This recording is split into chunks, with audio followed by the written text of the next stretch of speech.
En weet jy wat het ek uitgevind? Ons almal is soms verkeerd. Selfs Elia was ook een keer verkeerd.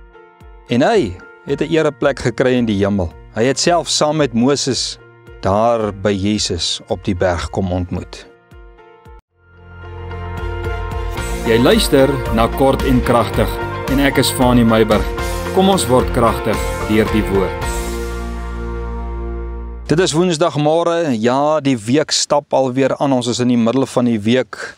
Gaan dit goed met jou? Ek vertrou so. Vanoggend gesels ek met jou oor ons almal is maar soms verkeerd. Jy het al agtergekom, ons is nie volmaak nie, ons almal is maar soms verkeerd. 1 Konings 18 vers 22, toe sê Elia vir die volk, ek het alleen oorgebly as profeet van die Here, terwyl die profete van Baal 450 is. Nou daai selfde woorde kry jy in 1 Konings 19 vers 10, vers 14 en ook daarson vers 18. Jy weet, ons almal is soms verkeerd. Elia het gesê, hy is die enigste een wat oor is, wat nie sy knie voor Baal gebuig het en hulle gesoen het nie. Alhoewel hy geweet het, en nou wil ek hê jy moet 'n bietjie gaan lees 1 Konings 17, 18, 19, gaan lees dit 'n bietjie. Alhoewel hy geweet het, deur Obadja, daar in 1 Konings 18, dat daar ten minste 101 profete was wat nie hulle knie voor Baal gebuig het nie, Obadja ingesluit, want hy het daar gekom, toe hy op pad was om met Agab te ontmoet. Toe ontmoet hy vir Obadja, kind van die Here, en hierdie profeet het vir hom gesê, daar is nog 'n ander profete wat toegesluit was. Jy weet, Elia was opreg, en hy het geglo, hy is reg. Hy was in die vlees. Hoor mooi wat ek sê, moet my nie kritiseer nie, gaan kyk 'n bietjie daar. Elia was ook een keer in die vlees, en hy het nie eers vir God om verskoning gevra, of vir Obadja, en ook vir die handjievol wat God gedien het nie. En natuurlik vir die ander 100 weggesteekte profete nie. Hy het nie eens verskoning gevra vir sy vleeslike uitlating, toe hy gesê het, ek is die enigste ene wat oorgebly het wat my knie voor Baal nie gebuig het nie. Hy dink nie aan Obadja nie, en ook nie aan die 100 profete wat weggebêre is nie. Nee, hy dink nie. Hy het net hierdie eie gedagte in homself gehad, ek is die enigste wat oorgebly het. Nou as Elia dit kon mis en in sy vlees opgetree het, hy wat geestelik in 'n hoë rang was, as ek hom so kan beskryf, hoeveel te meer nie ons nie. Ons het die laaste tyd baie gehoor hoe mense mekaar uithaal dat ander vergoed moet word vir skade wat gelei is as gevolg van valse profeseë. En dan wonder ek nogal, as ek na Elia onder andere kyk wat ook al teen sy beter wete in sy vlees opgetree het, hoeveel van ons as predikante, en ek sluit myself in, het nie ook maar in die vlees verkeerd gepraat of skrifte geïnterpreteer nie, en nou praat ek ook nie net van predikante nie, ek praat nou maar so in Hebreë. En hoeveel profete waarvan ek 'n paar handevol kan opnoem, het nie al meer as een keer valse profeseë en genesings en skrifte uitgelê wat verkeerd was nie. En niemand het iemand anders ooit vergoed daarvoor nie. Jy weet, die Here het Elia gekorrigeer op sy vleeslike gesindheid en sy eensydige afleidings. God het vir hom gesê, Elia, jy is nie alleen wat oorgebly het nie. Daar is nog 7000 ander wat dit nie gedoen het nie, wat hulle knie voor Baal nie gebuig het nie.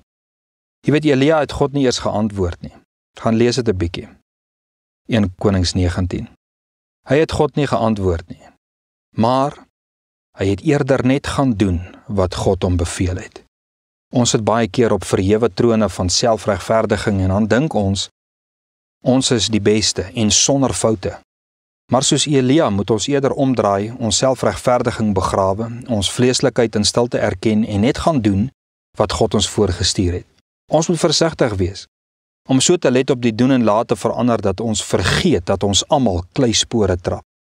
En dat ons dit ook misvat, né? Ons vat mis.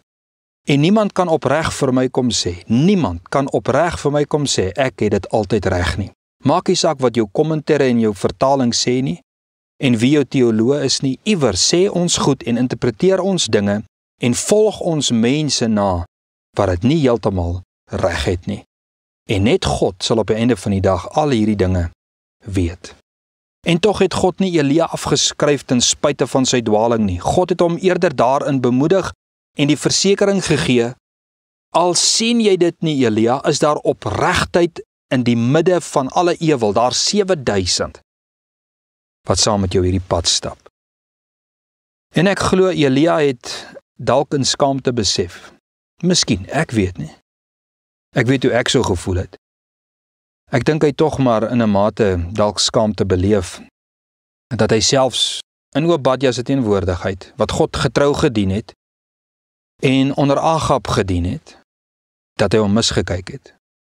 Maar dat ek vir jou sê, maak nie saak wat ek en jy oor Obadja sê nie, dat hy onder Agab was en dat Elia so in eensaamheid en afsondering saam met die Here geleef het nie. Maak nie saak wat ek en jy se opinie oor Obadja was en oor die ander 100 profete wat weggesluit is nie. Hulle het God almal getrou gedien. Dalk nie so dinamies soos wat Elia self was nie, maar hulle het God gedien. Indien dit nie so was nie, sou Jezebel hulle nie wou doodmaak nie, en moes Obadja hulle nie in spoelanke gaan wegsteek het en vir hulle gevoer het nie. Kinders van die Here, ons het 'n taak, kom ons bestudeer God se woord. Kom ons bid en kom ons gaan ywerig na buite en dan deel ons die goeie nuus van die evangelie van Jesus Christus, wat die vermoë het om siele te red en die mensdom tot hulle God te versoen. Jy weet, iemand het eendag gesê, as jy vir jou broer bid, gaan jy nie oor hom skinder nie, en as jy oor jou broer skinder, gaan jy nie vir hom bid nie. As ons so krities raak oor mekaar, moet ons dalk die sosiale media afskakel en die bedien wat voor ons is met opregtheid van hart. Blessings en seën tot ons Vrydag verder uit God se woord gesels.